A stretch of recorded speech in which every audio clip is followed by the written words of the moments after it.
Still. You should come here.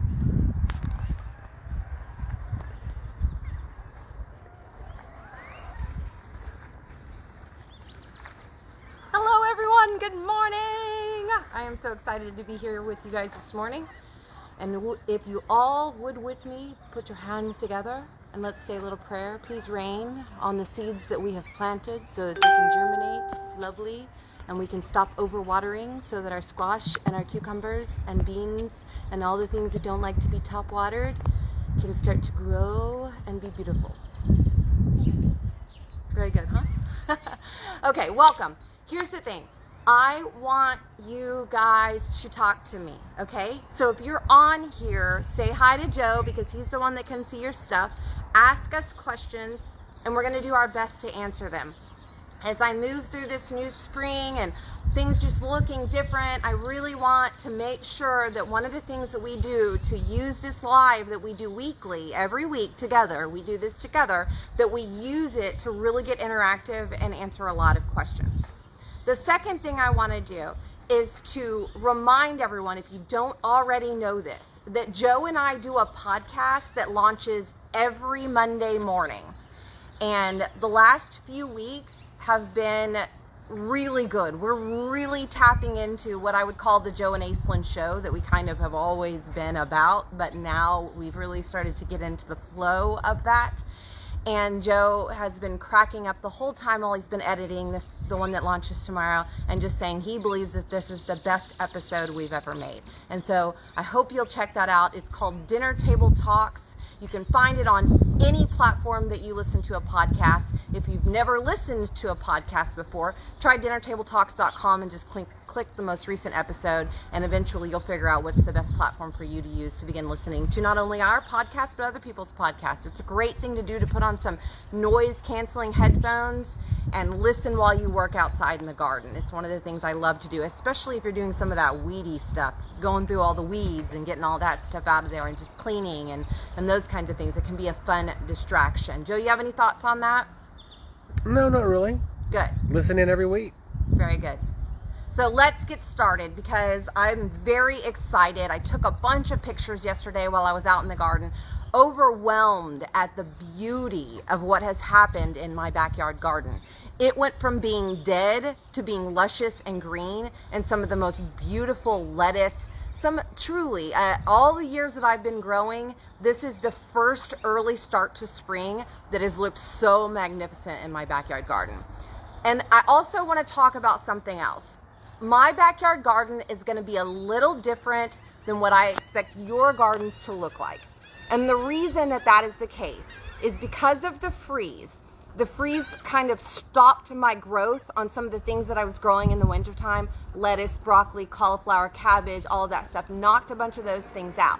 But in addition to that, I have been doing so much succession planting and seeding that I actually had a lot of small plants. And because this property is geared towards being a perfect garden for winter gardening, for lettuce, for all of that stuff I mentioned, all the brassicas and stuff like that, because there's a lot more shade back here in this garden, that it's a great, and we're moving to the farm in September. So I have a whole nother massive garden to grow in besides just this backyard, that pretty much everything I have growing in this backyard is really early spring stuff. I haven't put in a lot of my cucumbers, tomatoes, beans, squash, things like that that most of you guys will be putting in. But please know that I am heavily planting tomatoes, heavily planting beans, heavily planting squash, cucumbers, all of the stuff that I love to have for my melons, watermelons. I started planting roselle, okra, all of the things that I like to plant to have ready for spring, and then also for the early summer before we set into that crazy heat of the summer and get ourselves ready again for fall. That's how it works. So I do want to show you around today though, just to show you what has happened with some of the changes since the freeze. Now the things I told you about during the freeze was to just be patient and observe.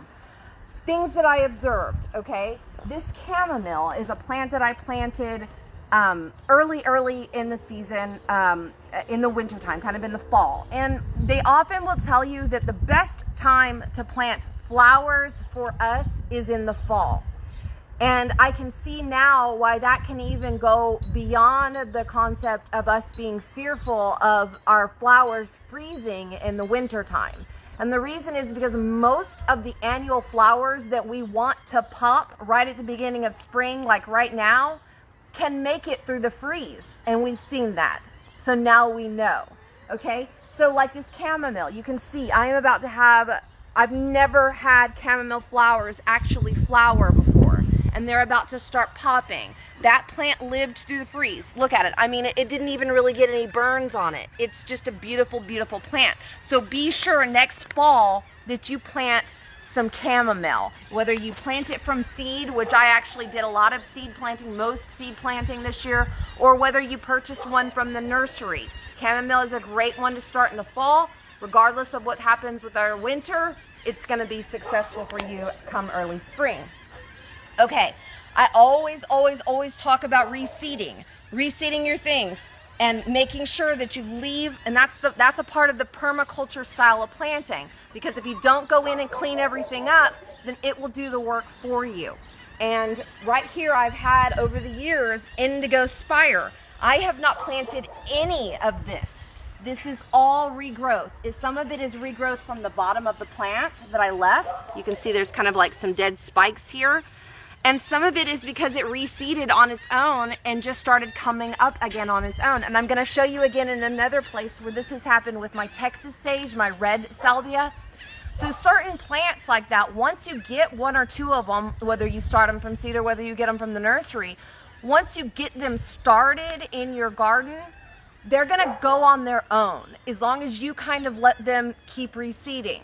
Now, I also like to let other things reseed as well. I like to let my cilantro go to bolt, partially because I want to make sure that I'm allowing the pollinators to have access to those flowers, especially this year because the flowers, they're a slow start where the bees are usually used to the flowers already popping. In fact, they were popping and then all of a sudden they were gone. So allowing things that you might not normally let go to seed. So like if you're past the point of broccoli and you're moving on to other things, but you have some broccoli plants still in your garden, let them open up, flower pretty yellow flowers, and go ahead and let them go to seed. And then you can collect some of those seeds. Same things with the cilantro, the dill, any of those things that are starting to go to flower now, okay? And you can see here where I filled in stuff. Just went in and filled. Now cilantro, onions, all of those things actually made it through the freeze. Some of these little things, like I'm actually thinking that what this is a dandelion. I'm not 100% sure which group of, I put in a lot of beneficial insect seeds in my gardens because I seed like crazy. Hold on, before we go further. I seed like crazy. Let's say that, okay? This garden is a brand new, just planted garden, and it has more plants than it needs in it. But that's because my goal is to get this plant up and growing as quickly as possible, whether it drowns some things out or not. Whether I have to, whether I have to thin some things or not. I want this to be completely packed so that it can kind of grow on its own without me having to really do anything in it. And you can see here, I've got, Swiss chard, I think that's what that is, kind of popping up here. Probably some carrots, maybe some spinach. Then of course I've got all these little baby plants that I've planted in here. My celery. Now, celery, I'm a little late on celery, so I don't know whether that will actually make this year. Maybe I'll just trim the leaves off and use them for seasoning and flavor in my salads or whatever. They may be a little late this year.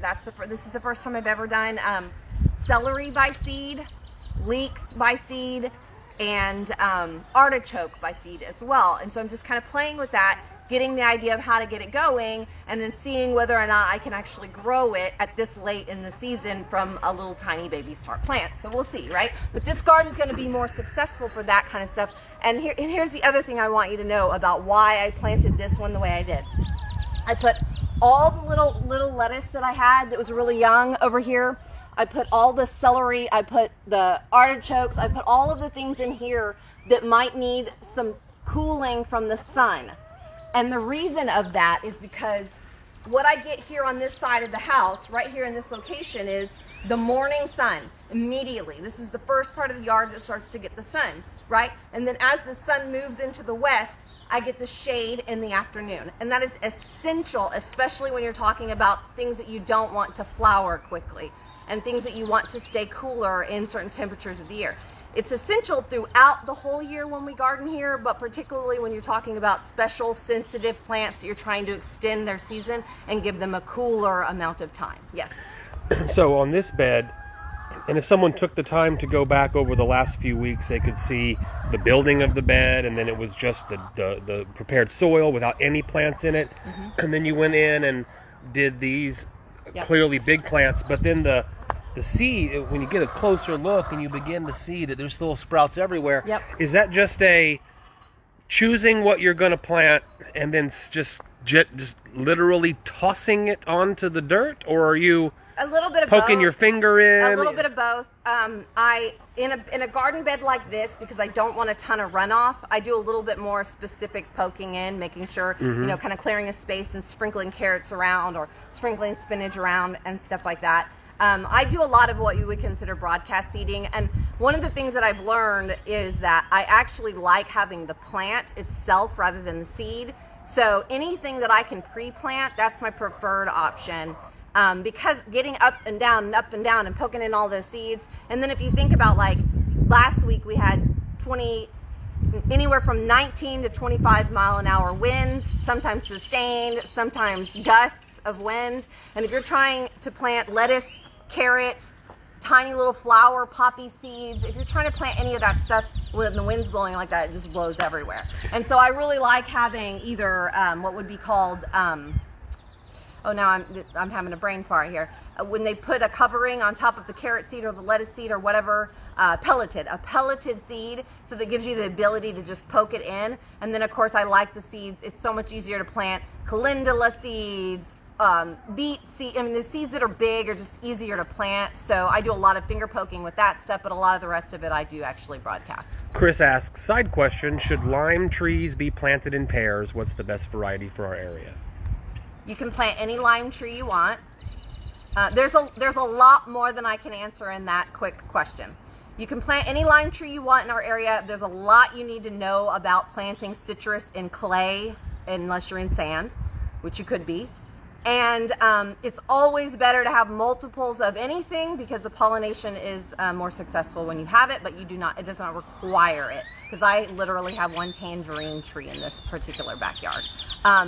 The citrus conversation is very big and important and takes a lot of time to discuss because there's lots of things that we need to do down here to protect our citrus from pathogens, diseases, manage how their roots expand in our clay soil, lots of stuff like that. So that's a deeper conversation. Yeah.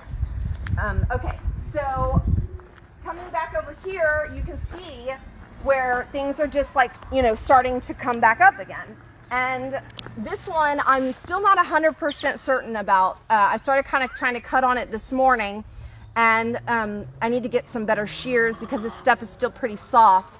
But one thing I know for sure, that even if this original plant doesn't come back, there's already some that are coming up by seed and sprouting around it. I also see that I have got a lot of volunteer roselle coming up over here because I think I must have had a roselle plant that was growing and seeding and reseeding itself. So I have a lot of roselle coming up over here. And then the other thing that I have a lot of, and I've been talking about, is my moonflower. So I'm actually probably going to take a lot of these out, lip them out, pull the ones that have already established themselves and get a nice good root and reroot them for doing like plants and seed swaps and things like that. That's that big moonflower, the datura plant, and it actually is poisonous, so you have to be careful about. This is the reason why I picked him up, because I don't want him down there like chewing around on those particular plants. You can see their seed pod. I saw one is right here. That's what that looks like. So if you're interested in it, it's a really, really good plant to have around squash because it attracts the BT worm, the BT worms, those big hornworms, you know what I'm talking about? They actually love that plant, and it's a host for them, and so they won't eat a lot of your other plants. They won't eat your other squash or nightshades, other things like that, if you have that particular plant around. You can see also here, I mentioned last week, the sacred sage was starting to come back up. This is a native bay tree, and it managed to handle the weather really well around here. This little patch right here, for whatever reason, was almost unaffected by the freeze. So I've got this beautiful Brussels sprout that it was actually really slow, and I thought, gosh, it'll never put its Brussels sprouts on, but my goodness, look at that, how many Brussels sprouts it's got. Little baby ones that are just coming on really fast. The tricky part about Brussels sprouts is getting them before they, getting them big before they start to bolt and open up. Then you can also see the lettuce that came up underneath there. That lettuce is some of the most beautiful head lettuce I've ever grown, and it lived through the freeze. Also a poppy over here. I love poppy, so I've been doing a lot of just broadcast seeding poppy anywhere, hoping it'll just come up anywhere. And then you can see over here, this is like a, I forget what it's called. Somebody help me if you're on there and you know it. It's got an orange flower on it. And it was just kind of this bushy thing, and now I need to go back in and trim out all the top part, because you can see that it's already starting to come up again. And so a lot of the perennial plants in this area, we just need to cut the brown part off so that plant can come back. Now, do you see, you mentioned earlier, the salvia, the Texas red salvia? My hummingbirds love it. And if you look down here on the ground, I have no shortage of plenty more Texas salvia coming up everywhere that's going to flower gorgeously as soon as that stuff starts to pop open. You can see some more chamomile that lived through there. Some of the bulbs that got a hit that weren't happy, but hopefully they'll put their flowers back on again. And then you can see where, okay, so when I plant these beds, I go in and plant the big plants first. So like this would have been a big plant that I had planted. This one actually lived through the freeze. I think I planted that one after the freeze, but I just went in and replanted. I'll show you that over there too again in just a second. I just went in there and replanted. Actually, let's walk over here. All the baby plants that I had. So these were all in pots. This wasn't in pot. This lived through the freeze, came back, kind of slid down to the bottom. It was closer to some of the mulch, not this mulch, this is new mulch, but in a place where it could be a little bit protected from the freeze, and it has stayed happy and growing right there. But these plants, this one, this, you know, here, like this, these plants are all fairly new. These are the plants that hung out in our house during the freeze. Exactly. Yes, that's exactly right. So then when I pop them back in, and then I can go back in and begin to see, okay, where things have reseeded on their own, where are those coming up at, and where can I spread some seeds out over here to just let them get germinated by rain, or as I'm watering these plants, giving these plants a little top watering. So that's how I do it. I go in and I plant the baby starts first, and then I plant my seeds. And then I use my watering time over that next week to get everything in place, and then back off on my watering. A couple minutes ago, you showed us that second chamomile plant. Sid asks, is that German or Roman chamomile? Do you know? I don't know the answer to that question. I think it's Roman chamomile. I have a Zloty lawn, and I'll have to look at the other seed package. I have two different varieties. I also grew lavender this year, which I'm absolutely going to continue to keep growing lavender. I've had success with the Elegance purple and then the French varieties. And this one actually is regrowing after the freeze. So it was here, and then I've got quite a few of them in little baby starts that I'm starting to put in the ground. So I'm going to get more active about learning how to seed the perfect timing for lavender and really getting a bunch of it growing, because that's such a beautiful smelling plant, medicinal, and also is really good for pollinators, and we'd like to have those out at the farm next to our grapevines so that we have lots of pollinators with our grapevines. Okay, so you can see all this stuff going on over here. This is a plant I took inside, so you can see it's already starting to pop its flowers. Same thing, all of these pots went inside. Okay, here's another little trick. A lot of my tomatoes that I was losing, the green tomato that was left on it, especially the ones that were in the garage. If I had done it right, they wouldn't have gone in the garage.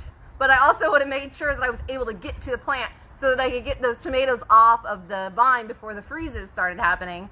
But I couldn't get to them because they were so deep in the garage. But I took those tomatoes and put them in pots. And I literally just stuck them in. So you know how the volunteer tomato thing goes. You find tomato seeds, you find tomato starts coming up everywhere. Tomatoes are very, very easy to transplant. So all I did was stick the tomato in the soil, and now I've got 1, 2, 3, 4, 5, 6, 7, 8, 9, 10, 11, 12, 13, 14, 15, 16 black crim tomatoes that are ready to go. Same thing over here. I've got some of the little cherry tomatoes. As soon as I see their true leaves starting to come on, I'll pop this whole thing open, break them apart, and give them their own little pots. I did the same thing over here. You can see, so like almost every one of these kind of empty, and look, eventually right there, I will have those little grape Juliet style tomatoes. So that's the tomatoes that were pulled off of the plants after the freeze. You just threw them in the pot. Yep. And that's the seed, if you will. And then from that one tomato, boop, a bunch. Absolutely. Creation, life. Isn't it fantastic? I love it. So much fun. One thing I'm trying to decide, because these plants are still pretty young, whether I want to take the flowers off of these tomato plants, but I'm definitely taking them off my little pepper plants. So if my pepper plants start to see these little things right here, this plant's a little bit young for that, and I'm not ready for it to start doing that yet. So I'm just going to take those off and give it room to just keep establishing, because peppers and tomatoes are almost like a tree in that you want them to live for a couple of years, and you want them to have a really well-established root base. I have leaf miners in this garden. Blah, blah, blah, blah, blah. Okay, so this is the citrus tree I've been talking about, and some of the branches are dead. Like, I'm pretty sure this part of the branch right here is dead, but I can still see green over here, and there's definitely still green down around here on the bottom, and there's some green over here. So this plant's going to be okay. I'm just going to let it keep doing its thing in recovery. To get back to that, you can see all the things that I'm planting. I mean, look, I've got cucumbers, and then of course all the broccoli and brassica and kale and all that, tomatoes, moringa, I forget what this is, Cosmo, peppers, all kinds of things like that I'm planting. Now, things like this, if I plant something like this, I'm gonna wait until I get the true leaves on these, and then I'm just gonna go ahead and plant this entire thing with the 2 plants in it in one mound, giving it plenty of space, because the squash, cucumbers, all of those things, they get a really thick, matted, fast root base, and so when you go to like break them apart, it's very easy to mess up their root base, especially when it comes to cucumbers, and they don't love being transplanted. And so the best option for that, so that you can give yourself some head starts and things like that, is to give them one pot of their own, so that then you can just take the whole pot out. Don't disturb the roots very much, put it in the ground, and it will do better that way than trying to take it apart like you do tomatoes. Tomatoes, peppers, eggplant, all that stuff, once you get the true leaves on it, you can literally shake the soil off of it. It'll be fine as long as you get it in the ground and put some water on it pretty quickly. Okay, so, all right, any other questions about stuff yet? This garden, y'all, you remember what it looked like this time of the year last year? It was so sad, and I'm so proud of it, and it's going to be such a hugely successful lettuce, kale, cabbage, broccoli, all of that stuff coming on kind of late.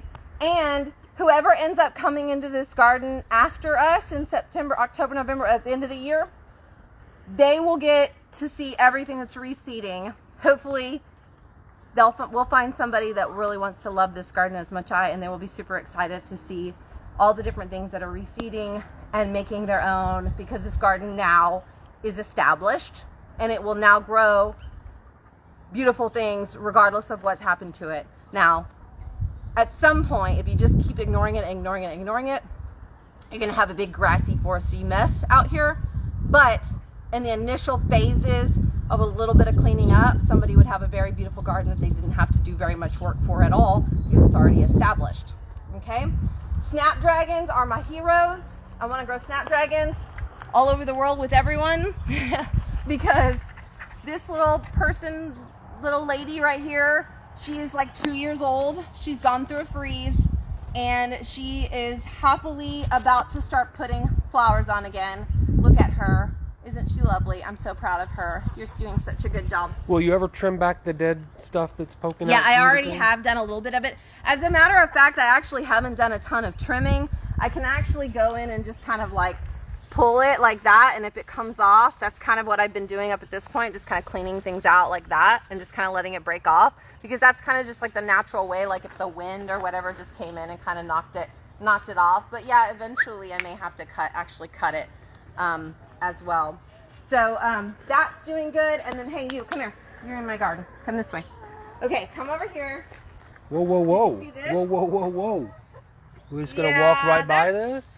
That's the thing, is that I'm afraid that most of my cauliflower and broccoli is probably gonna head small and not really do much for us, but I'm okay with that because I kind of fall out? Well, it was a plant that was mature enough to go in the ground about the time of the freeze, and then it matured while it was in a pot, and then by the time I got it in the ground, it already had a head on it, and so it's kind of the same thing. This one actually lived through the freeze, and I have to make a decision today to either go ahead and head it and then see if maybe I can get some little things to come out, or indefinitely, if this is your garden you're going to be in for the next couple of years, this would be the perfect plant to just let flower and seed. And then I can pull the seeds off and I'll have some of my own emerald crown broccoli seeds that are acclimated to my particular climate in my backyard for next season. Of course, I'm going to still buy seeds from the seed companies, but I also have begun collecting my own seeds that are acclimated to my particular area, right? So yeah, I got to make a decision about this because it's trying to bolt already. So it's fun. Oh, look here. Do you see those little bean sprouts coming up over there? All along this. Those are going to run up this, and they are a yard-long red noodle bean. Okay, look here. I planted this before the freeze, a tiny little baby plant. It's Snapdragon, and look, it's about to head. And then this, I planted it from seed too. This is a stock flower. I grow stock flowers every year. This one's mine. I grew it. And I'm pretty sure this and that one right there are some sort of a pansy that I grew from seed as well. I'm having a hard time identifying that one, which is funny because I label things, you would think. That was a weed, a tree. Okay, you can see here where I seeded this garden. You can see that I have different types of sunflowers, cucumbers, things like that that are just kind of popping up. And here's some leeks that are doing really well. And then I just went in and, I'm gonna squish that guy.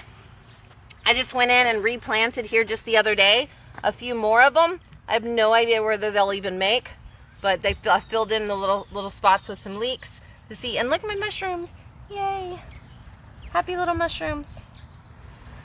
So that's what's going on in my backyard. Swiss chard, beets. We got beets down here, look. Little baby beets that are starting to come back again. Kale, my Mamba kale is doing really well. If you've got cilantro that's already going to bolt, go ahead and just let it bolt. Keep planting cilantro if you want to keep trying to get some cilantro. You'll still get some, but if you also want to let some of it go to bolt, this is really, really good for the beneficial insects. They love this white, like Queen Anne's lace type of flower. It's the same that's on parsley, carrot, parsnip. There's some wild ones too that do kind of the same thing, but put on this flower. My friend Justin Duncan, I think he would say that this is the flower that the carabid, I don't know, I'm not even going to say that again because I may be right. He's an insect guy, and he would tell you exactly which this detracts and which it deters. If I have fennel that lived through the freeze, is it probably done growing? No. Fennel's great. Leave it. The butterflies love it. Okay, here's the other thing. Right now, for our beneficials, we need host plants and nectar plants. And the fennel is in that same family like the cilantro and the dill and all of that. And they put on this either a white or a yellow flower. And those are perfect for all of our different pollinators and our butterflies. And so our butterflies are doing one of two things right now. They're hatching looking for nectar, and they're laying eggs. And when the eggs turn into caterpillars, they need something to eat. And so that's what we're working on right now. A lot of us are working on right now is to make sure that we're leaving lots of plants for our beneficials for both that host, which means the caterpillar eats it, and then the nectar flowers, so the pretty flowers. They love zinnias. So as the monarchs start to flow through town again, and the swallowtails and all that, they're going to be looking for those big fat flowers. The sunflowers, the Mexican sunflowers, the zinnias, because they need, I don't know if you've ever noticed that those butterflies, those big butterflies, they almost look like they're drunk when they're flying. They're like, I don't know how to get around, you know, right? So they're not like as good at navigating as you might think they are. So they need a really nice big plate to land on to get their nectar. So leave your fennel doing what it's doing. I'm not a big fan of fennel, and it also isn't a very good companion plant. So there's certain things to put it with, like put it around your tree orchards, your orchards, your fruit trees. It's a good one to put there. And it's also a good one to put in a butterfly garden. But leave it. It's beautiful. It's going to put on really nice flowers for you. So, trying to think what else I want to show you about what's going on. Same thing, those little beans that are starting to come up over there, the red noodle, yard-long bean as well. And I did have a Turk's cap that's coming up again in that corner, and then I just kind of reseeded a lot of things that'll flower really well for that corner over there. And then this corner, this rung of the garden has always been a challenge. So I have no idea whether any of this stuff is going to make, but it seems to be doing okay. I grew some really beautiful lettuce over here this year already, and the kale is doing well over here. So I think it's going to be good for the late season planting of your fall or winter stuff, that if you're still kind of doing like I am with some of that stuff as well. But of course, right now you are putting in peppers, tomatoes, cucumbers, squash, melons, flowers if you want to put in any flowers. If I were you at this point with flowers, I would go ahead and start focusing only on the transplants. I've kind of, outside of zinnias, echinacea, coneflower, sunflowers, amaranth, and celosia, those types of flowers, like the summer flowers, those are really the only ones I'm planting by seed anymore from this point on as I go forward. And each week that we talk, and if you go back to last week's episode, you'll hear me where I say, okay, I've pretty much stopped planting lettuce. So I'm pretty much done with lettuce. I'm pretty much done with a lot of the flowers that take a really long time to develop, because what happens is, if you put the flower in now that takes 150 days to flower, you're going to get a really pretty bushy chamomile, but you're never going to actually get the chamomile flower. And that's the reason why we plant those in the fall, so that they can make it around to the winter. By the time the spring hits, then you have a whole spring into summer season of flowers before our massive heat comes in and stops our growth of flowers. And that's the time. I mean, even if you keep things alive through the summer, like your tomatoes, your eggplant, your peppers, if you keep them alive through the summer like I do, your salvia, all that stuff, it's not happy anymore in the summertime. It's too hot, and it's not flowering anymore. That's it. Okay, let's see. Any other questions? Everybody's good? Okay, I love you guys so much. I hope you have a fantastic week. If you're looking for someone to help you, especially after that freeze where a lot of things died and you're going to have to buy new plants and kind of start over again anyways, it's a good time to get your edible landscape started. I'm an edible landscape consultant. I'm a garden consultant. I can help you out with that. I've got a package already put together for folks that are interested in doing that. So contact me and we'll get that set up. If you want some private coaching, whether it's online, a phone call, or me coming to your location to help out with that, I'm happy to help out with that as well. As we're starting to get together again, if you're interested in having a public speaker come to your event, your classroom, whatever, to speak to your children, to speak to your corporate group that you work with, whatever, I'm happy to do that as well. I've got great price points to help out with that.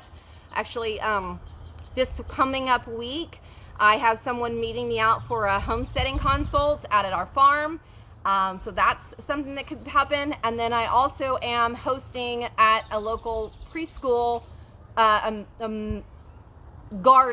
butterfly garden planting party for the pre-K kiddos. So those are some things that I can do for you as well. So just the simplest way to get what you need is to just reach out to me, and I will make sure to come up with the perfect package that is exactly what you need. I love you all, and I just one more little pray for rain. Let's have some rain to germinate all those beautiful seeds, give our ground that fresh nitrogen from the air, all that good stuff. Thank you all for being here. I love you, and I'll see you soon.